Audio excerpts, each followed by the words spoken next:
I'm Jonah Goodhart. I'm the CEO of Moat, and I am truly honored to be back at Signal. This is about making brand advertising work better in digital. Turns out most of the money spent in the ad world is on branding, yet in digital it's not. In digital, most of the dollars spent today continue to be on direct response. That's going to change. One of the challenges for brand marketers is that there are no consistent ways to measure success in digital. As Facebook has said, 99% of sales that come from marketing campaigns are coming from people that don't interact directly. And 92+% of all US retail spend still happens offline. So yes, we're living our lives in increasingly digital ways, all of us are. But we still buy a lot of the things that we buy in the physical world. That'll change. But today, we have a measurement gap. And if we don't measure the right metrics, we make the wrong decisions. Clicks have been around for 20 years. They're a really bad metric, in my opinion, to measure success for brands. For one, nobody does it. 3 in 10,000 is about the average response rate. As Nielsen says, virtually no relationship exists between clicks and brand metrics or offline sales. 5 years ago, we sent a camera crew out to Bryant Park and we asked people if they click on ads in New York City.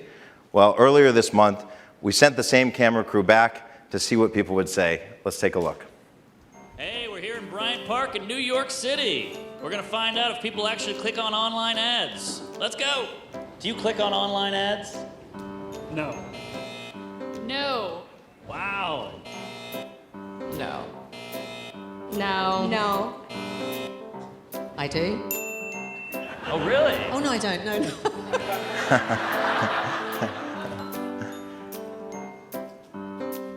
So you notice the ads, you just don't click on them. Yeah. You'd say the ads are actually helpful. Yeah, they are. Yeah, they can be helpful, you know, in the right situation, the right setting. Thank you. So even without clicks, digital ad spend continues to grow. According to McKinsey, we'll spend $168 billion this year alone globally on digital advertising. But TV still gets the majority of brand dollars for many, many marketers. And when I ask brands why, they invariably tell me TV works.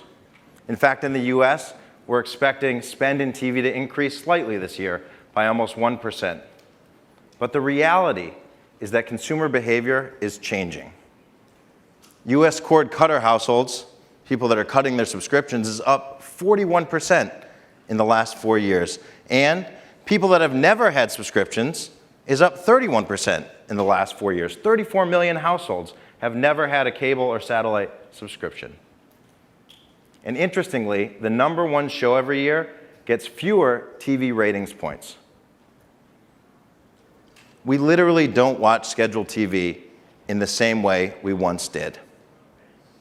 When you look at time spent, every age group other than 50+ over the last 4 years is down. And if you zoom in to 18 to 24 as an example, not only is it down, but it's down dramatically, 20% in 2 years alone. And digital is making up for that difference. When I read the Entertainment Weekly headline that Game of Thrones set ratings records, what caught my attention was the with streaming. Turns out their on-air numbers actually went down year over year. Netflix is the largest US streaming service with 47 million subscribers. That's half of the entire pay TV ecosystem. And it's not just TV behavior that's changing. Cinema time spent is down in consumption. Radio is down. Magazines are down. And yes, newspapers are down too. And digital and the internet continues to get more of our time and our attention. Facebook has massive scale, 1 billion users a day on their platform. And as one reporter wrote, Facebook is the internet. In fact, there was a recent study that said we spend more than 20 minutes every day on our Facebook app. Number 2 was Snapchat. That, of course, was until July 6th, when Pokemon Go became the number 1 app. We'll see what happens with that one. Just like Pokemon Go, a lot of the increase in digital has been on mobile. Some of us are constantly on our phones. I downloaded an app called Moment, which is interesting. It measures how many times you pick up your phone every day and for how long. For me, it's 5 hours a day, 74 pickups a day. The average consumer's 3 hours a day, so I guess I'm above average in that sense. But interestingly, 3 out of 4 activities on our mobile devices have no advertising. It's texting, voice, and email. So the right denominator for a marketer is attention. Consumer behavior has changed, but storytelling remains the core of our society. And after all, advertising is storytelling. So as we shift to digital, we have to solve for foundational challenges. Ad viewability is a simple concept. It literally just means the ad wasn't there. The value of a non-viewable ad is 0. It would be like driving down the highway and buying a billboard that's flipped the other way. But just because the ad is there doesn't mean it was effective. Imagine if you were watching TV and ads started showing up on the side of the screen. Well, a couple of things would happen, but at the very least, we would ask new questions. We would have to understand how to measure attention in that context. Attention is absolutely the key, and it just means noticing something. We've seen the study that Microsoft put out last year that our attention span is falling. Transient attention is what they measured, from 12 seconds down to 8. And they actually charted that pretty closely to smartphone increases. And yes, we now pay less attention than a goldfish. We hold an event in Montauk, New York every year called Attention.io. Alec Baldwin came and spoke at our event, and I want to show you a few seconds of what he said on attention. You know, obviously, getting people's attention in the media, it's pretty easy to do, I've found. There's really not a whole lot to it, although it doesn't always work out the way you want it to. And certainly, before I introduce the next speaker, to me, the key is to get people's attention and hold their attention with something that ultimately is worthwhile. All right, so we begin with viewability, because if the ad's not there, none of this matters. If you went to Times Square, your expectation, quite simply, would be that you can see your ad. 5 years ago, the trade associations that represent advertisers, publishers, and agencies got together and formed Making Measurement Make Sense. They literally said, let's shift from a served impression to a viewable currency. And a viewable ad is just that. It's an ad that's on the screen. A non-viewable ad is an ad you can't see. But in order to transact as a currency, we needed definitions. So the Media Rating Council, or the MRC, a nonprofit group, was appointed to come up with standards. Essentially, the ad on the screen for 1 second counts as a viewable display ad, and the video on the screen for 2 seconds counts as a viewable video. And the same definitions apply to mobile. And with those definitions, about half of all digital ads are not viewable. That's for display, desktop, and mobile. And the same rough numbers for video. So if half of the ads are not viewable, measurement's critical. We think measurement needs to be precise. It has to be accurate. Trust truly matters. The ANA did a study last year that said 97% of marketers believe that media owners should be measured by third parties. We were thrilled when we announced that we would be the first company to measure viewability on Twitter. We then announced that we would be the first company to measure viewability on Facebook, then the first company to measure viewability on YouTube, and we recently announced that we will be the first company to measure viewability on Snapchat.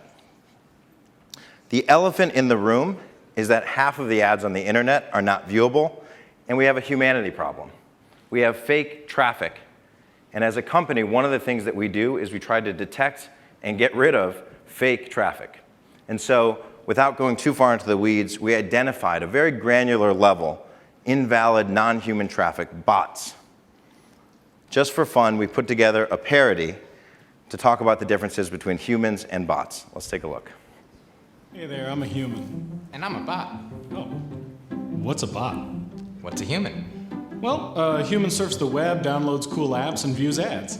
A bot surfs the web, downloads cool apps, and views ads, just like a human. Awesome. Do you buy things? Oh no, of course not. I'm a bot. Then why are you viewing the I'm ads? just like a human. I surf the web, download cool apps, and view ads. Cool. I'm just like a human. I surf the web, download cool apps, and view ads. Oh, well, what kind of apps do you like? Cool apps. I download cool apps. I download cool apps. Cool apps. I cool apps. You okay? I cool apps. You need some water? No water. All right. This year, the ANA projects we will lose $7.2 billion in ad fraud. To put that in perspective, that's about 4% of all digital spend. In the credit card industry, globally, we spend around $28 trillion. Losses are about 0.05%. In other words, digital is 80 times higher than credit cards. Collectively, we have to solve for this challenge as an industry. So human and viewable is the first step, but we have to go further.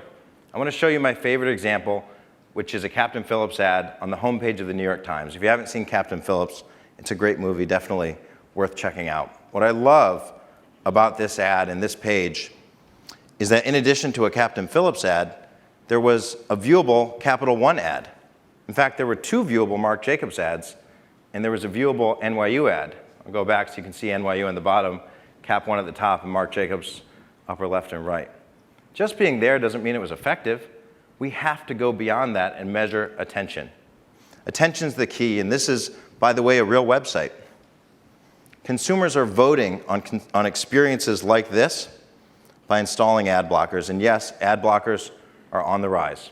In fact, based on our own numbers, we see about 19% of pages globally have ad blockers installed. That's desktop. We need to create a better consumer experience in digital.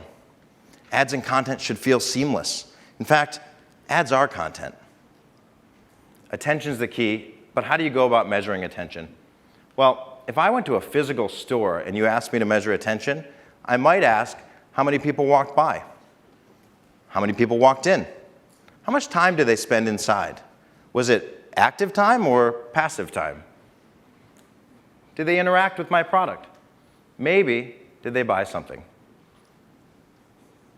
We apply that same type of thinking to digital. So when a user shows up on a mobile phone or an app or on a web page, we're able to ask questions about how long they were there, whether they were actively on the page where my ad was, whether they scrolled down, how fast, whether the ad was there for how long, whether they touched it, interacted with it, or took any sort of action. We roll those signals into 50 attention metrics that we measure across display, video, mobile, and native. So the attention shift is definitely happening. As Forbes writes, will attention become the new metric that matters for marketers? Or as Ad Age said, content is great, attention is better. Earlier this year, a TV executive stood on stage at the upfronts and said, attention is the currency. I couldn't agree more. Attention is the currency. So with that, thank you for your time and your attention.